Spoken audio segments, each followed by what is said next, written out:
सोचिए, आप अमेज़न से आईफ़ोन मंगवाएं और वापस भेज दें सिर्फ मिट्टी, और फिर भी आपको पूरा रिफंड मिल जाए। ये मजाक नहीं, एक लड़के ने इस तरह $3 लाख कमा लिए। ये कहानी एक ऐसे मास्टरमाइंड के गर्द घूमती है जिसने दुनिया के सबसे बड़े तजारती निज़ाम की जड़ों में मिट्टी भरकर उसे खोखला कर दिया। ये महज एक चोरी नहीं थी, बल्कि एक ऐसे डिजिटल बग का इस्तेहसाल था जिसने साबित कर दिया कि जब टेक्नोलॉजी हद से ज़्यादा खुदकार हो जाए तो इंसानी चालाकी उसे अपना गुलाम बना लेती है।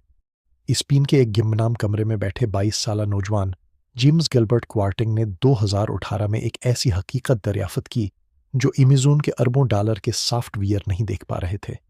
इसने देखा कि अमेज़न के लाखों रिटर्न पार्सल्स जब गोदाम वापस पहुंचते हैं तो वहां कोई इंसान उन्हें नहीं खोलता।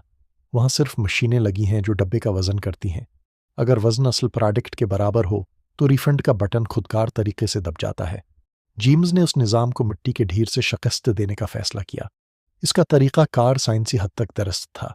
वो आईफोन्स और कीमती लैपटॉप मंगवाता, उन्हें इंतहाई बारीक बीनी से तराजू पर तोलता और फिर उनकी जगह उसी वजन की मिट्टी डब्बे में भर देता। अमेज़न के लिए वो मिट्टी सोना बन गई क्योंकि उसने एक साल में $3,70,000 का रिफंड हासिल कर लिया।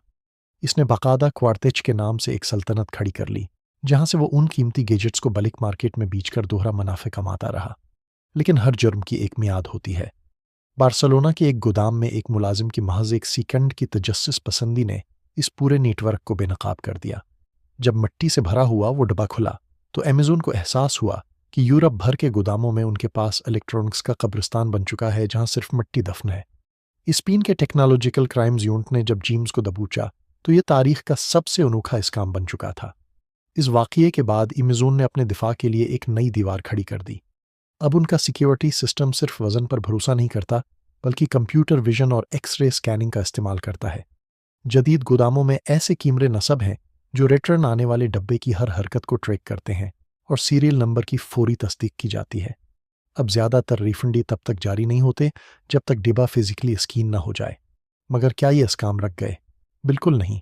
आज ये खेल पेशा वराना गरुओं के हाथ में चला गया है। अब धोखेबाज मिट्टी के बजाय टूटी हुई सस्ती चीज़ें स्वैपिंग भेजते हैं या फिर इंटरनल कोल्यूजन यानी अमेज़न के अपने मुलाजमीन को रिश्वत देकर सिस्टम में रिफंड मंजूर करवाते हैं।